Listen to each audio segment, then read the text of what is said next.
Hey everyone, you're listening to Party Time, My Golf Story with Kevin Walsh and whatever special guest he has today. You can check me out on episode 9 of the podcast. Today I'm wearing Grayson clothes while I'm out practicing because I believe in look good, play good. And follow me on Instagram, Sophia Warren Golf, and hope you enjoy the rest of the show. It's Party Time, My Golf Story, brought to you by Party Drinks. Classically designed golf drinks for golfers by golfers.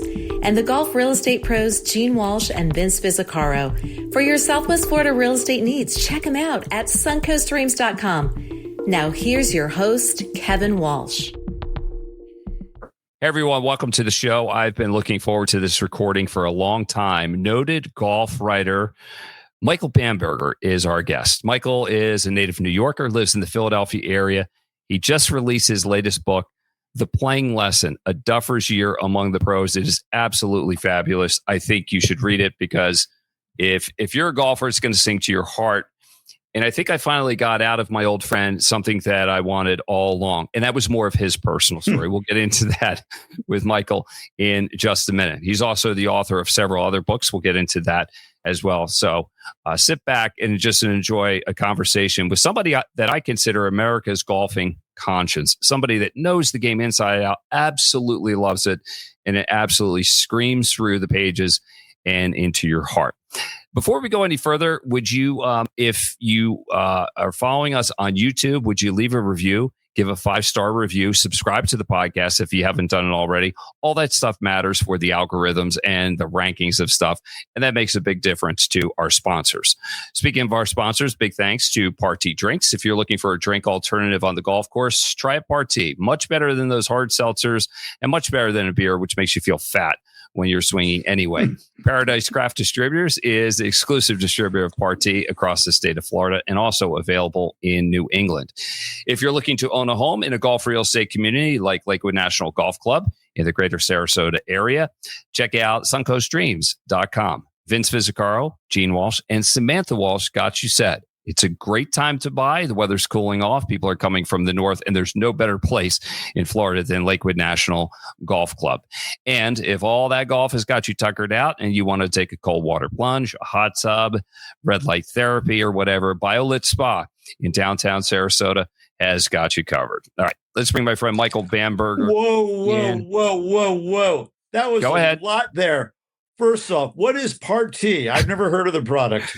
Well, I got to get you some. And well, you don't strike me as a drinker on the golf course, Michael. And I'm definitely not a drinker on the golf course. I'm barely a drinker in any other setting.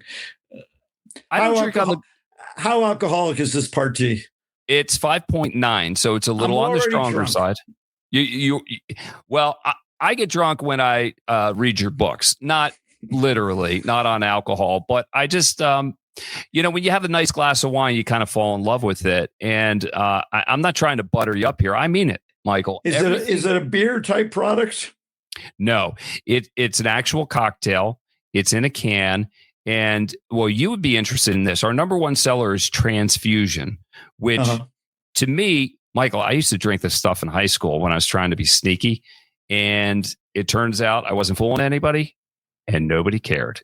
And and now it's the number one golf drink in America. But I think what you'll be interested in, it was a very parochial drink. It was only known to private clubs in Philadelphia and the Washington, D.C. area. And here we are. And that is true. Snapper soup, much the same. Now, what about Susan Walsh, aforementioned Susan Walsh? Is she I'm guessing she's a relation of yours. Is she selling real estate in Sarasota? That's my wife. That's Gene and Samantha Walsh. Samantha, right? Pardon me. Gene and Samantha. Okay.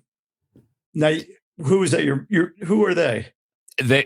Gene is my wife. Samantha is my daughter. So nice. They're on the Suncoast Dreams real estate team based at Lakewood National Golf Club, where I live. So for folks, I mean, the whole point of the podcast, Michael, is to introduce people to interesting people, but it's also to promote some real estate and the Party product. But you got to have content. So your content today. But Kevin, let me ask you a very pointed question. Why do I always associate you with Fenway Park and Boston? When did you become a Floridian? I'm really surprised by this development. Well, I was in Boston from 2009 to 2020. I was working for NBC Sports Boston, was one of the sports anchors and reporters. And COVID turned the broadcast world upside down. NBC had massive layoffs. So we just kind of picked ourselves up by the bootstraps, and we're living a totally new life in Florida on the Gulf side. And you know my love of golf. I've had golf in my life for 50 plus years. Yeah. And now I serve the game as a full-time caddy, as a podcaster, and I hustle these golf drinks. And not that I wanted all this to happen. I mean, if I could unwind time and go back, COVID never would have happened. I still would have been a broadcaster in Boston. But, you know, you take what life gives you and you make the best of it. And I just couldn't imagine anything different. Life in Florida is absolutely great. And you should come down sometime. All right. Well, I'm down a lot. Where are you doing your caddying? Caddying at a major resort in Central Florida and also at a very high-end private club. So I'm getting a lot of people. I never imagined at 55 caddying would be full-time, but I love it. I love the grind of it. And this would sing to you. I'm playing golf. I'm just not hitting the shots. Do you feel me on that one? Do you know what I'm saying? Yes, I do, because you're in on every shot. And you have an emotional investment on every shot. And if you give the guy a read and it's the wrong read, or it's the right read, but he perceives it's the wrong read, you kind of got to absorb it and find a way to make it work so that so it's not lingering still when you play the next shot or when your guy plays the next shot. So yeah, I can totally see that. I think caddying is really a great experience for everybody, because part of the quality of the caddy is to lose yourself in your player's play. And that requires whatever the opposite of self-absorption is. You got to really lose yourself for the player's benefit. And that's a skill that you can apply to anything. Well, you've done it before. Have you done it on the club level or just when you were looking for good writing material? Like, I remember you caddying for Peter Teravainen and him saying, "Never put your ball in your pocket," in his thick Masshole accent. But did you do it in any other way other than just? Yeah, I did. I caddied in high school. Probably not a lot like a lot of guys did, but I caddied for my high school principal and some others at a golf course that didn't really have a caddy program, but I found a way to caddy there. So I did get a sense of it. My high school principal would pick me up at my parents' driveway, probably, not that early, maybe 6:30 on a Sunday morning, maybe Saturday morning and Sunday morning, some weekends. And I loved it. I loved being part of the game. And I think as a kid, and any kids who are listening who are caddies will know what we're talking about, you learn really how adult behavior works and how crass it can be and how funny it can be and adult insights into things. So I think it's just one of the great kid professions anywhere. And as Kevin, as you're showing in your own life, it can sustain people way beyond high school and college years as well. And you see a lot of people who are in their 50s and 60s and older sometimes caddying. Well, tell me this. Was your high school principal different when you were on the bag than he was in the hallways? He treated me, yes. We were sort of equals on the golf course. Of course, a caddy and a player aren't. But I was very much aware that I was being accepted into the adult world as a caddy. Whereas when you're in your high school hallway, you're another kid among kids, and there's a very clear hierarchy. But I think that was one of the really neat things for me. Also, with my high school golf coach, he happened to be from Peabody, Mass. No, excuse me, he was from Salem, Mass. And I had the same quality with him. His name was John Sifanik. He was a really important figure in my life. Died at a tragically young age, and but the same thing was true with John. Was that as our high school golf coach, he sort of treated us as adults, and golf gives you that opportunity. And I'm sure, Kevin, tell me if this is true. When you're caddying for people much younger than you, Are you aware of the age difference, or does it feel sort of like you're all the same age in a manner of speaking? Well, I'm now the older guy in the group for so much of my caddy life, the 43 years I've done it, with a couple of gaps in between. It was always people older than me. Now the majority of the people are younger than me. Yeah. But to me, it keeps me young. The physical activity, being around the younger people, hearing the music they're listening to. And that's something new for you and me. We didn't grow up with music on the golf course. We didn't grow up with drinking on the golf course, maybe the occasional cigar. It's all a part of the experience. And whatever gets them there. But when you mentioned being accepted into manhood, I had the same thing, because I grew up in a profanity-free household, and I never heard really profanity when I visit my friends with their parents. But on the golf course, they seemed like totally different people. They were good people, but then the color started coming out in the language, and I loved them for it, because they treated me like a man before I was. Yeah. Yeah, I've had that same experience. What now? You said that you do country club caddying, private club caddying, and resort caddying. What's the difference between the two things? Well, I think more than anything with the resort, the people are only there for a couple of days, and they come in, they want to get a lot in a little. The country club experience, it's always there for them, and it's definitely their place. That's the difference. So I would say I do it all the same. But I know that the people that belong to the club, they're more in charge, because they're there all the time, right? Right. But to me, it's really easy to behave well on a golf course, because, I mean, what could you possibly do to get yourself in trouble? And, right. There's a sense of decorum, even with like the ball busting, and maybe the language gets a little bit colorful. I mean, you never forget they're in charge, right. and all you're trying to do is give them the information, enhance the experience, and hopefully they ask you back. I don't think it's that hard. It's the ultimate service job. Now, when you caddy at the resort, are the guys driving a cart and you're running ahead with clubs and rakes and the rest? Sometimes I like to call it like you're riding on the back, like fireman style. Mm-hmm. So we'll do some of that, but also double bags on the shoulders. And I actually prefer the carrying part, because I feel more connected to the earth. Right. And then I have two guys that I'm taking care of. And like riding on the back of the cart, even though it seems like cart surfing and that would be easier, I'm at 55. So like those carts are designed to cushion the ocoles of the people that are riding in them.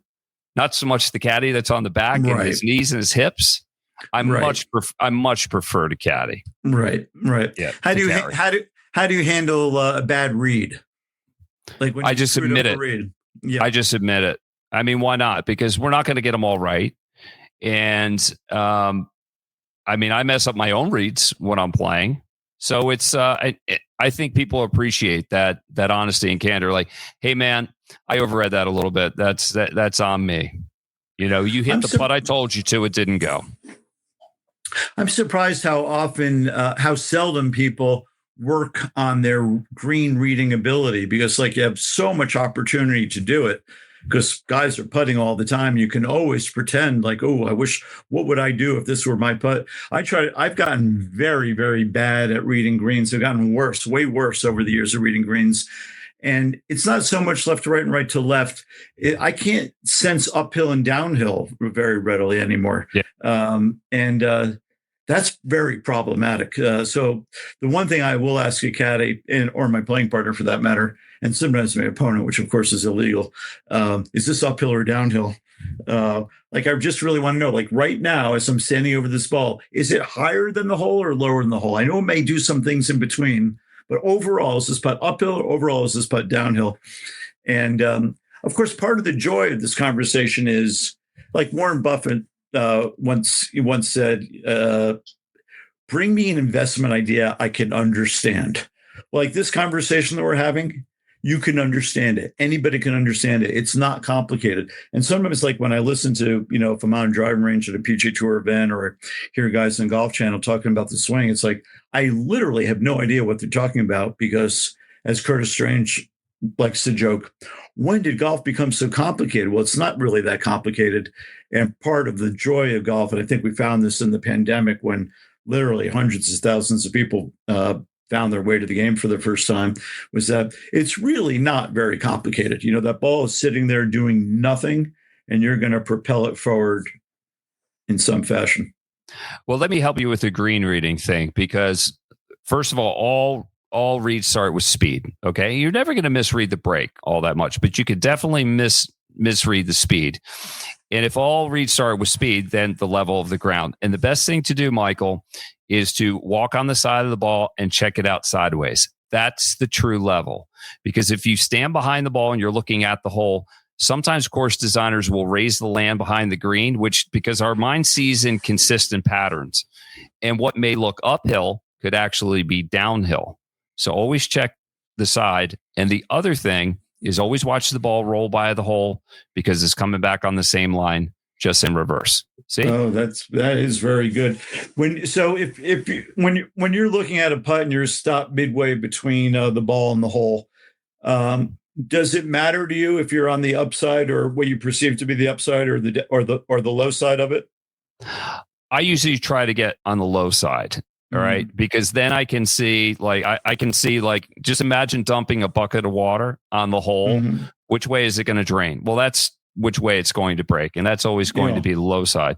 But I will say this, I much prefer the reverse side of the hole to make the read, because the ball will be coming toward you that way, in that direction, as opposed to the ball going away from you. So that's another little pro tip that is real easy to do. It's just most people are just not aware of it. Kevin, what could you shoot on a good day today?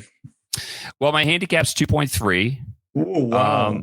I tell most people I've been scratch or better most of my life. I was about scratch at 14. And through college, we didn't worry about handicaps because there were no handicaps anyway. We were playing all stroke play. So probably at my best, I was +2, +2.5. That's serious. Were you ever at the point of thinking about trying to make a profession out of it? Yeah, definitely. So I played golf at Purdue, and I thought I had the game to compete at the highest level. But what I quickly found out, Michael, major Division I golf, is you better love it like nothing else. Okay, that ought to be your first love, your second love, and your third love.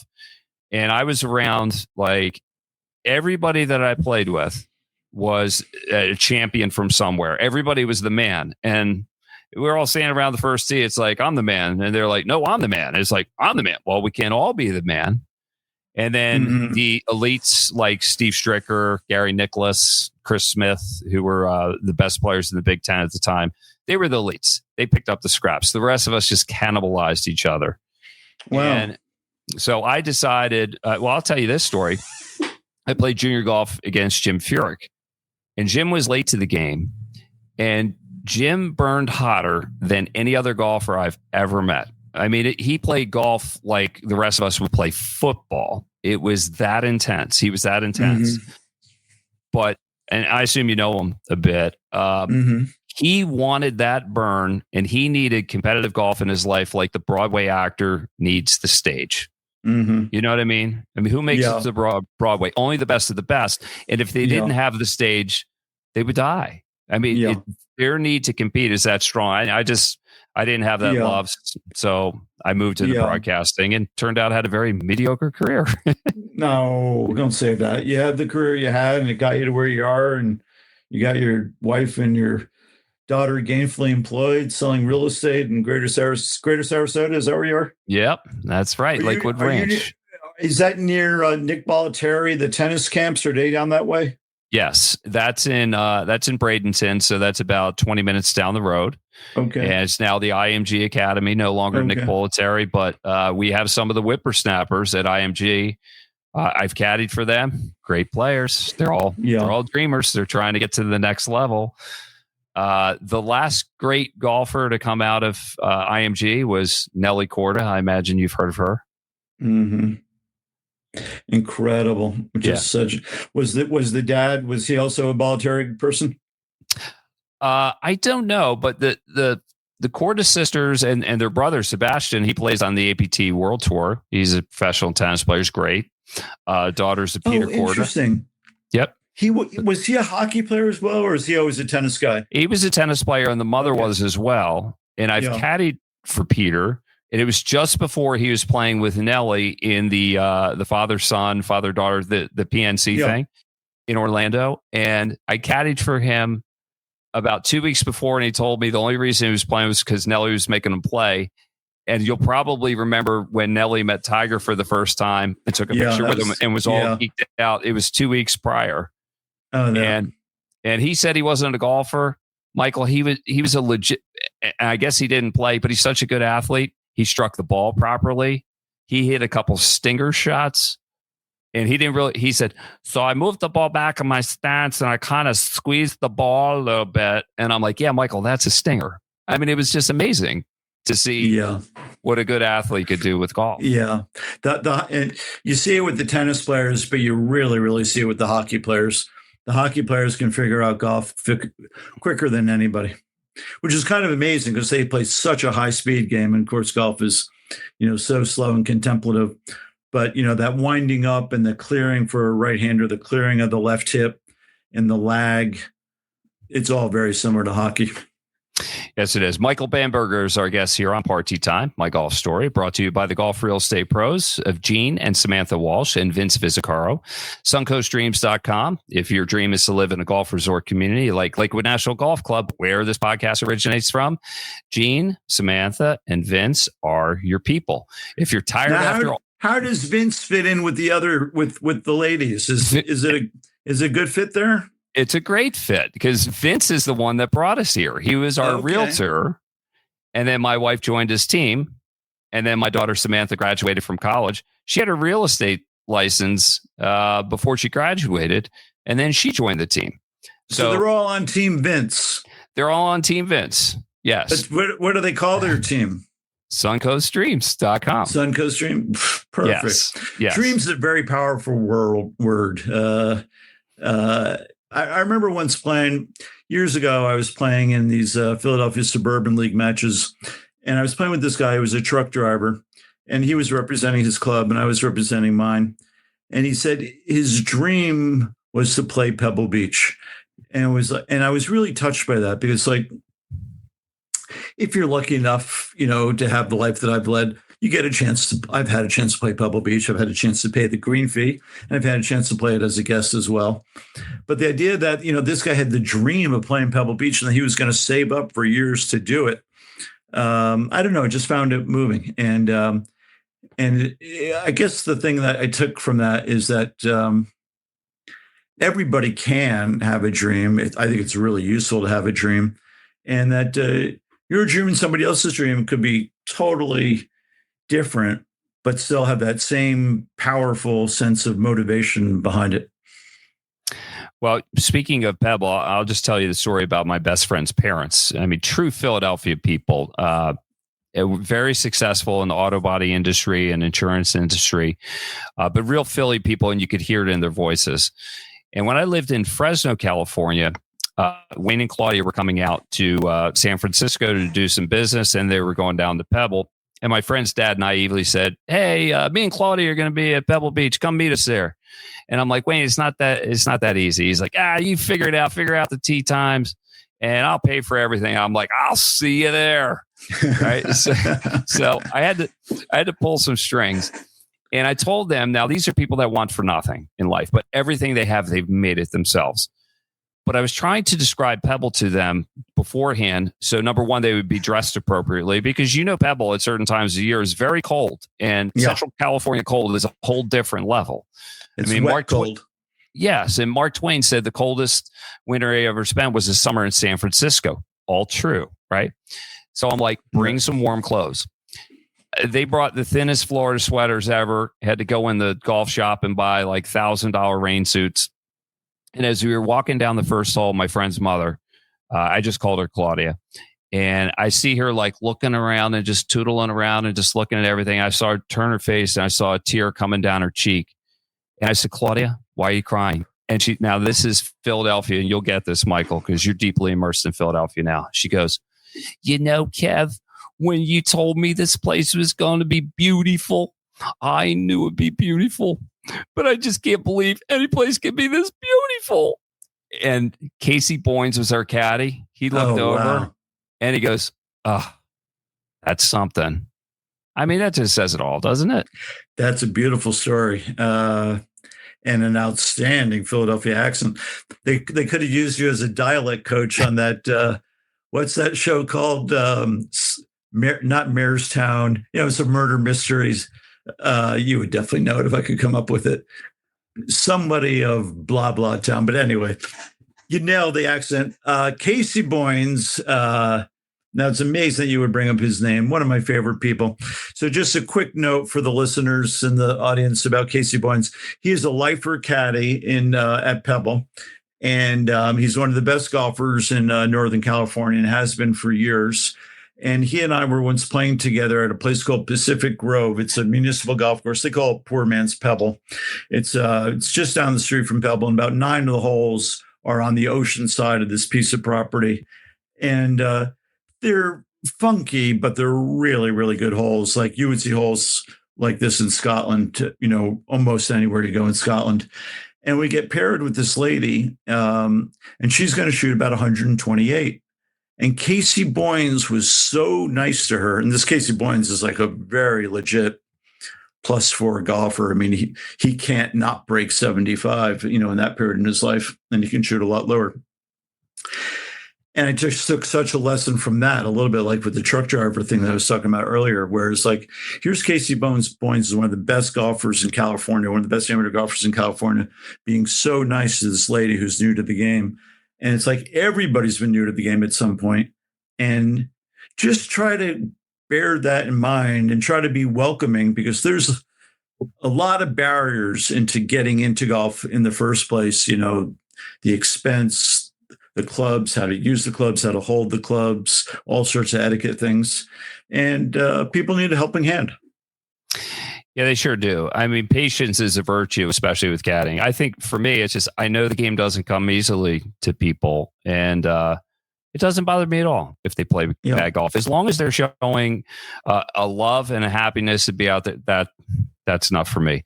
Michael, we haven't even talked about your book. But I want to, okay, for this reason, because after I read your last book, The Ball in the Air, A Golfing Adventure, in which you told the stories about very interesting people, went to Nepal. Who was the girl in Nepal that you wrote about? Pratima Sherpa is her name. Right. Pratima Sherpa. And I love that, because you got so off the beaten path to talk about how golf is in different places and impacts people differently. But I wrote you an email afterwards, and I do this with a lot of authors after I read their books. I said, Michael, there's going to come a time I really want a book about you and just what golf really means to you. And I want the author's side of everything. And I think we got it with The Playing Lesson in Duffer's year among the pros. Now, I'm not saying I planted a seed, but I imagine it was there all along. What was the genesis behind writing the book? Well, I think you planted a seed in the sense that you've been playing golf for more than 50 years. I kind of just turned 50, maybe about a year or two ago, of being around the game for 50 years. And I realized, like you, the game has enriched every aspect of my life. So many of my greatest friendships come out of golf. So much of my professional life comes out of golf. So much of the mystery of life for me is rooted in trying to get better at golf, trying to be a better golf partner. And like, once you go down those roads, you really can't apply them to other aspects of your life. Like, can I be a better father? Can I be a better husband? Can I be a better friend? Can I be a better writer? Can I be just better, really? Because I think part of the goal of golf is getting better. Even as you're getting worse and acknowledging you're getting worse, you still try to find areas where you can get better. So having written a bunch of books now about golf and a few books about other things, I realized in my mid-60s, it was probably time to try to take stock and take you up on the very thing that you were talking about. So yeah, there's a lot more me in this book than maybe some of the others. And, without getting too highfalutin about it. But I think I was able to say pretty much everything I wanted to say about what the game means to me in this book. It definitely came out. I mean, your love for the game was just dripping off the pages, and I thank you for that. And I wasn't surprised to see. I just needed to see it, and so you could memorialize it, at some point. you mind talking about the other books too? Because I have a couple. No, questions. whatever you wish. Sure. The Second Life of Tiger Woods. You open with the scene that you went to the police department and sat in the back of the police car that he sat in after he was arrested. I thought that was crazy out of the box thinking. I loved it. I felt like I was sitting there with you. I have been in the back of a police car before. I don't know if you have, other than for that moment. But why start there? And what was the thinking? I'm incredibly curious about it. I think the thinking was that here you have literally one of the most famous people in the world. And to be a famous person in the world, it's to have doors open for you wherever you go.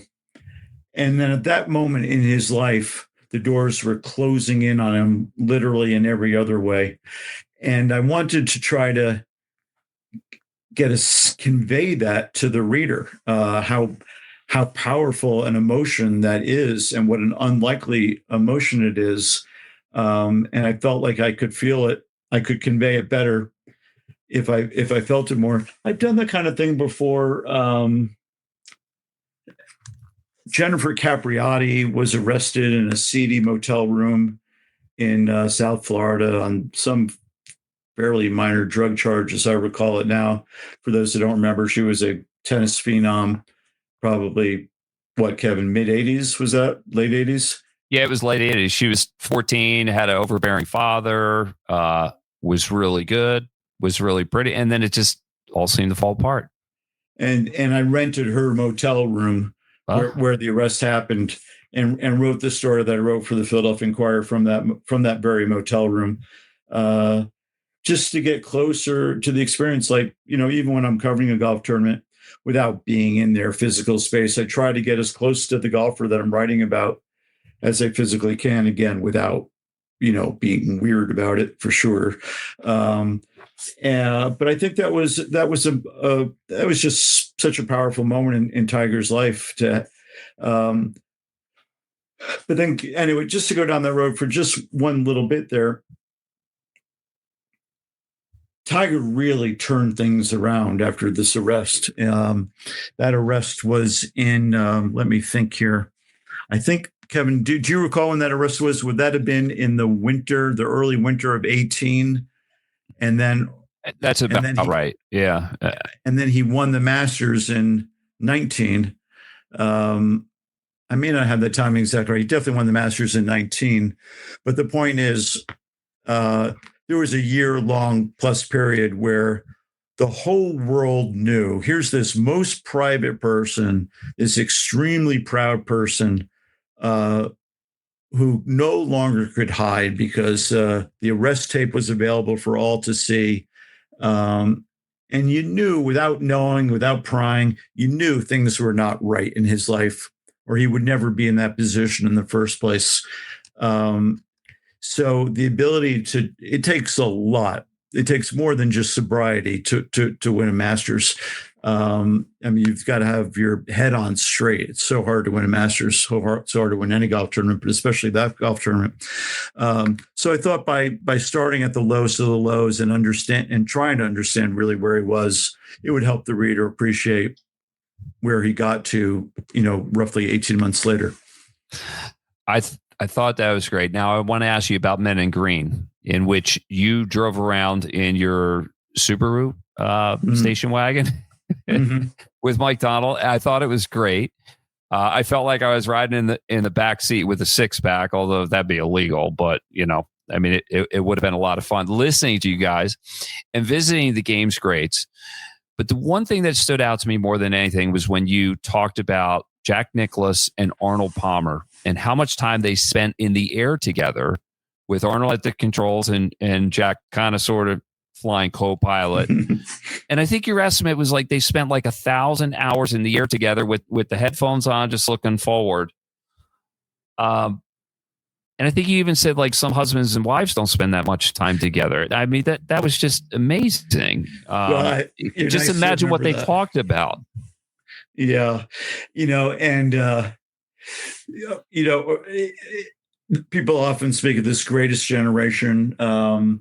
People men especially born in the United States in the 20s, early 20s, and served in World War II, and then came out of World War II. But for golf, there was the greatest generations that's just about 10 years younger than that generation. And Arnold was definitely part of it. And Jack was the tail part of it. And they grew up in the opportunity and the warmth and the ease of the Eisenhower years. And I think the thing I took most, Kevin, from what you just described was, here's Arnold in this prop plane, picking up just like, I'll fly into town. I'll fly into Columbus, Ohio. I'll pick up Jack. He'll put his clubs. We'll get back up in the air. We'll fly. We'll do some exhibition. They'll give us, bags of cash, and we'll do it again next week. And that's how they made money. And that's how they developed their friendship. And I just found that very, endearing and really kind of romantic. And what a great way to forge a friendship for these two icons of the game who were totally different in personality, separated by 10 years, but had this underlying love for one another. And also the description, I think it was in the book, unless I'm cross-pollinating with other sources, like Barbara didn't know that Arnold actually was flying the plane for a number of years. She knew Arnold owned the plane, but thought there was another pilot. Barbara or Winnie? Mrs. Nicholas or Mrs. Palmer? Mrs. Nicholas. Winnie, of course, knew Arnold was flying. Right. I don't think that's from me. I think that's from one of your other sources. Okay. That's funny. I will ask Mrs. Nicholas that if I get to see her at the Masters this year. I will report back to you the answer. Okay, sounds good. And the book, not golf related, but I love this because it made me feel like I was in high school again. And I interviewed you on TV when the book came out. I remember that. Wonderland. You were so nice to do that. Is that when we first met? I think that's when we first met in person. And the premise of the book was a good question to ask anybody is, tell me about your high school prom, because everybody has a memory of it. And you went to, well, why don't you tell the story, like selecting Pennsbury High School and all that's involved in it? Do you have like an astonishingly good memory? Because I don't know how you're pulling all these questions out of thin air. You haven't seen these books, presumably, in a lot of years. Well, that's going back probably 20 years. Okay, so I'll refresh your memory because this is how memory works. I remember. Yeah. I'm just amazed that you remember. Right. I mean, it's great of you to remember. I'm extremely flattered that you do. So I know your listeners would not know this part of Philadelphia necessarily, but in Lower Bucks County, there's a big public high school called Pennsbury High, and it draws from all these diverse communities. There's a very wealthy enclave in Yardley, and there's a middle class enclave much nearer the class, much nearer to the school, and then there are trailer parks with working class families and working poor. And the whole school comes together to put on this prom on an annual basis, which they have in the gym. And I followed around this one kid. I got myself embedded in school to write a nonfiction book about it. And this kid named Bob Costa becomes almost obsessed with the idea of, could I get this young singer, John Mayer, who nobody would have ever really heard of it early in Bob's junior year, to play my senior year prom. And over the course of the year, he makes inroads to get to try to convince Mayer to play the prom. And in that year, Mayer blew up. He had this big hit, Your Body's a Wonderland. That's why the book is called Wonderland. And of course, Mayer didn't come and play the prom, but they still had a great prom. And I wrote about the year. All these years later, the kid who tried to convince John Mayer to come and play the prom is now Robert Costa of CBS News. Kevin, have we talked about this? I'd be surprised if we haven't. No, we haven't. But I remember you almost predicting this kid's going to be president someday. I mean, he was just a winner. But were you aware that he's now at CBS News? I didn't know that. He's Robert Costa of CBS News. He covers the White House. He covers the president. He wrote a bestseller with Bob Woodward about Trump. And he goes, he's really, really a very substantial reporter. For anybody who's ever seen him on TV, he's got a bit, and the bit is perfect because it's exactly who he is. And the bit is the following. Well, according to my sources, my reporting tells me everything I've learned. My understanding is, in other words, he is your classic old school leather shoe reporter. Mm-hmm. Of course, a lot of it's done on the phone and the computer now, but it's like, this is what the sources are saying, and now I'm telling you. So he's like playing it really straight down the middle. And the reason he's become such an iconic reporter is that he's not interpreting everything. He's telling you what he knows. You can interpret it. But anyways, he's a great young man, and we have a really wonderful, lively, fun friendship, and it's terrific to see him doing so well. But that's the kid. So just to put a bow on it, if you Google John Mayer, Bob Costa, and Pensbury, you'll see on YouTube these videotapes of John Mayer playing the Pensbury prom. Now you might say, hold it, Bamberger just told this long story where he didn't play the prom. But what happened was the book came out. Mayer's father said to Mayer, hey, this guy wrote a whole book about this kid trying to get you to play your prom, and you blew him off. So he sort of got guilted into playing the prom. So on the 1 year on the 1 year anniversary of Mayer not playing the prom, he actually showed up and played the prom. At this point, he was a big star. Rising star would probably be more accurate. And he played 3 songs. And the kids, if you watch it on the YouTube video, kids are shrieking, they're going crazy because this icon's come to this, middle class high school in Fairless Hills, PA. Oh, that is so cool. Well, you were very nice, Kevin, to remember that book and to have me on all those years ago, and then the interest in golf as well. So it's just lovely of you to keep in touch with my writing life. I appreciate it greatly. Well, I get plenty out of it, and it's always good to catch up with you, because the nice thing about golf, even though I haven't seen you for years, is we just pick right back up, and that's what golf does. I say it all the time. I say it on this podcast. I say it anywhere. If you golf, you're my friend. So we are friends, and we will stay nice, that Kevin. Way. And I hope we can keep in touch, Michael. Good, Kevin. And I hope you have some more. Where did you go to high school?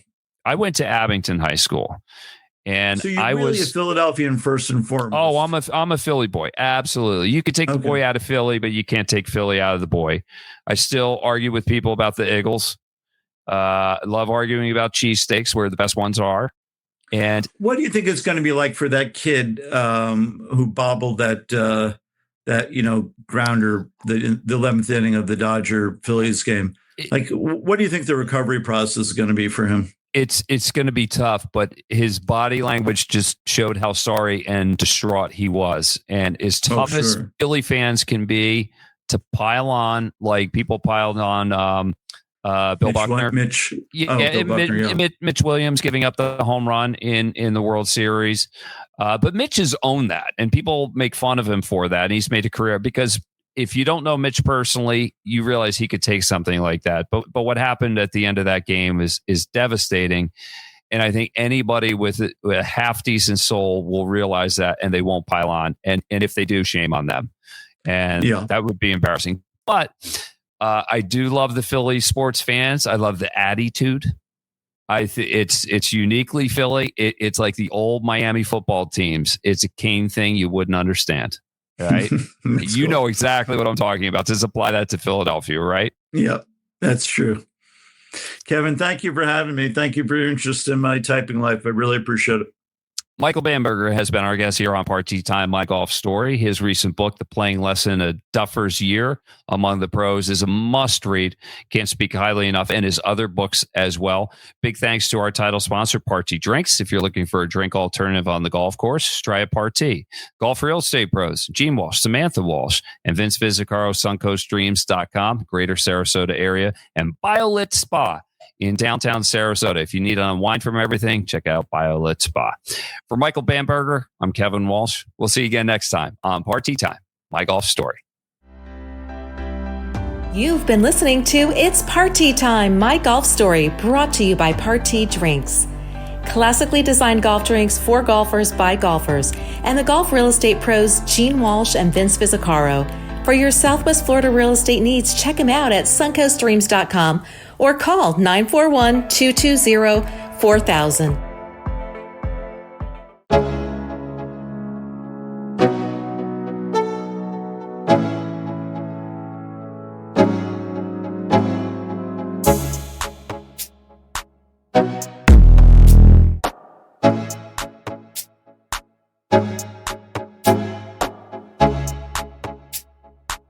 Bye.